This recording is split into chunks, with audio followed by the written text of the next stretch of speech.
Bonjour mes amis, dans cette vidéo, on va continuer sur les réactions de type SN1, substitution d'ordre 1. Donc on va voir les facteurs influençants sur les réactions de substitution d'ordre 1.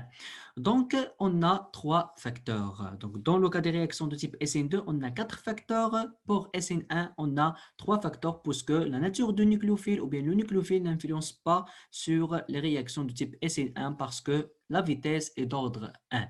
Donc, premier facteur, c'est on va voir l'influence de solvant. C'est le contraire de SN2. Donc, pour SN2, le solvant doit être un solvant aprotique et pour SN1, le solvant doit être un solvant protique.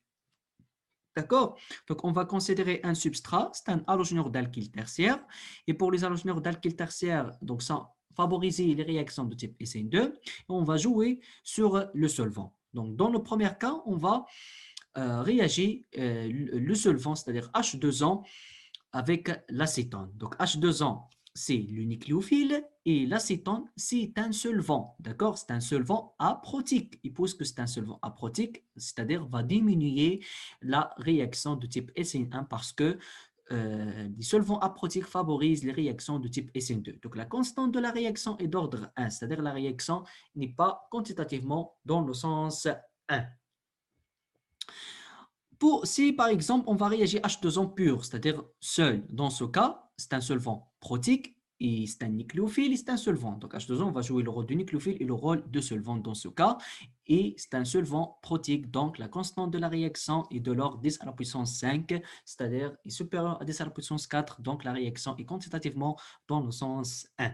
Donc comme remarque ou bien comme conclusion, les réactions de type SN1 donc, favorisent lorsqu'on a un solvant polaire protique, car il stabilise l'état de transition, c'est-à-dire la justification d'IALA, il stabilise l'état de transition, parce que dans l'état de transition, on passe par le carbocation. Et le carbocation, en général, un carbocation tertiaire est plus stable qu'un carbocation secondaire est plus stable qu'un carbocation primaire. Elle est dit que dans le cas de SN1, il y a un halogénure d'alkyle de classe élevée, c'est-à-dire Rx tertiaire, parce qu'on passe par un carbocation tertiaire qui est plus stable, c'est-à-dire le carbone le plus stable. Mais lorsqu'on on utilise un solvant protique, la stabilisation ou bien la stabilité va être augmente puisqu'on a la solvatation de carbocation et la stabilisation de carbocation. Donc, par solvatation de X- dans ce cas.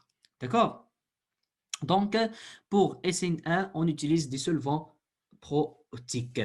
Le deuxième facteur, c'est influence de nucléofuge. Donc, le nucléofuge, c'est-à-dire le groupement partant. Donc, on a pour SN1 se fait en trois étapes.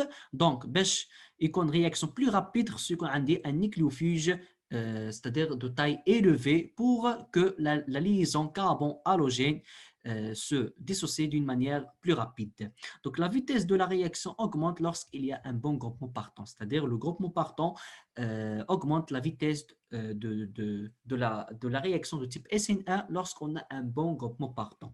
Donc, un exemple, on va considérer dans ce cas Rx, l'halogénure d'alkyle, plus H2O selon un mécanisme de type SN1 dans ce cas. Donc, si X, par exemple, égale à le groupement mésylate ou bien le groupement tosylate, donc c'est OSO, double liaison OR, d'accord? Donc, soit mésyle, soit tosyle. Donc, dans ce cas, la vidéo qu'on a le groupement mésylate, c'est un bon groupement partant. D'accord? Donc, et c'est un bon groupement partant et plus volumineux dans ce cas, c'est-à-dire la longueur de la liaison carbone-oxygène dans ce cas, kbira, longue, c'est-à-dire plus facile à casser que la liaison carbone-iode Br et Cl. Donc, l'iode est plus polarisable que Br, c'est-à-dire la longueur kbira de carbone-iode que carbone-brome, c'est-à-dire la liaison devient facile à casser dans le cas de groupement mésylate ou bien tosylate et Br et que Cl. D'accord? C'est-à-dire, si on a un bon groupe partant, et en général, les bons groupes partants correspondant à des bases conjuguées des acides forts, donc la réaction, bien la vitesse de la réaction de type 1 augmente. Le troisième facteur, c'est influence du substrat. Le substrat, on a des SN1 favorable pour des Rx tertiaires puisqu'on passe par un carbocation tertiaire plus stable. D'accord? Donc, pour les réactions de type SN1, on passe par un carbocation tertiaire le plus stable, c'est-à-dire il y a un Rx primaire, pas de réaction de type SN1. On va voir la conséquence stéréochimique des réactions de type SN2. Donc, c'est-à-dire, on va conclure dans cette partie que réactions de type SN1 ne sont pas des réactions stéréospécifiques. Donc, passage par un intermédiaire qui est le carbocation, d'accord, de géométrie en général, planaire triangulaire d'hybridation sp2, c'est-à-dire l'intermédiaire des réactions de type SN1, c'est le carbocation. Dans le cas du substrat optiquement actif le plus important, donc flocade SN2, on a inversion de Walden et inversion de configuration dans le cas, mais dans le cas de réaction de type SN1, si on a un carbone optiquement actif, c'est-à-dire c'est un carbone asymétrique hybridé sp3 et possède 4 substitutions différentes. Dans ce cas, il y a racinisation. Racinisation, c'est-à-dire un mélange de R plus S, obtention d'un mélange optiquement inactif, c'est-à-dire un carbone de configuration absolue R plus un carbone de configuration absolue S, puisque l'attaque se fait de deux côtés, de gauche et à droite. Donc, exemple, on va considérer l'halogène, c'est un halogène d'alkyle tertiaire, d'accord, avec un centre asymétrique. Dans ce cas, c'est un carbone, c'est un substrat optiquement actif, on dit. D'accord? Donc, BR, c'est le premier. Propyle, c'est 1, 2, 3 et 4. D'accord? C'est 1, 2, 3 et 4. Avec le quatrième substitution dans le plan, on va faire les deux permutations. On trouve la configuration absolue de carbone. D'accord? Donc, première étape, c'est une étape lente. D'accord? Dissociation de la liaison carbone-halogène et formation de carbocation. Donc, le carbocation est de géométrie triangulaire plan hybridé sp2. Donc, en présence de nucléophiles, dans ce cas, c'est H2O, qui est le solvant. Donc, l'attaque se fait de deux côtés, de gauche et de droite, ou bien de bas et le haut. Dans ce cas, c'est-à-dire, si par exemple l'attaque se fait de côté supérieur, donc on va voir soit Raycon va donner R ou bien S. C'est-à-dire, si, donc, في هذا لو كان دائما هي كاينه لا ميثود كيفاش كان يعني اذا اتاكان الفوقي شمن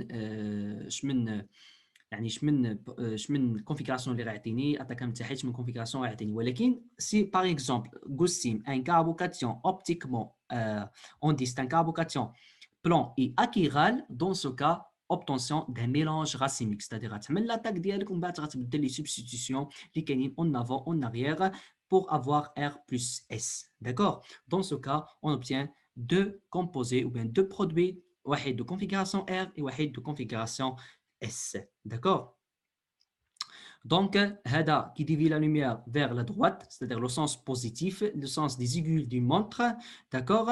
Donc c'est un R ou هذا c'est S avec le mélange ou bien le pouvoir rotatoire alpha est égal à 0. Donc, pour les réactions, bien, comme conclusion, les réactions du type SN1 ne sont pas stéréospécifiques, c'est-à-dire ce sont des réactions, ou bien ce sont des réactions non stéréospécifiques, d'accord? Puisqu'on passe par le carbocation et obtention d'un mélange de produits, un mélange de R plus S. Donc, comme résumé pour les réactions de type SN1 et SN2. Et la comparaison entre SN1 et SN2. Donc, SN1, la vitesse de la réaction est d'ordre 1, c'est-à-dire c'est écrit sous la forme de K, c'est la constante de vitesse qui dépend de la température fois la concentration de l'halogène. Pour SN2, on ajoute la concentration de nucléophiles, c'est-à-dire si par exemple on a un nucléophile fort, on favorise les réactions de type SN2. Donc la réaction est non stéréospécifique puisqu'on passe par le carbocation. Pour le cas de SN2, la réaction est stéréospécifique puisqu'on obtient un seul énantiomère et en plus l'attaque se fait de côté opposé de groupement partant et formation de la liaison en même temps. D'accord?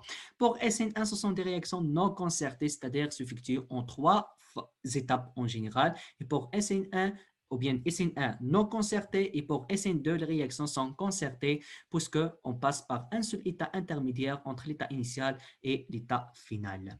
Donc SN1 se fait en 3 étapes, SN2 en une seule étape. Dans le cas de SN1, obtention d'un mélange racimique, et dans le cas de SN2, il est caractérisé par une inversion de Walden. Et le courage. إن أعجبك الفيديو لا تنسى الإعجاب والاشتراك في القناة.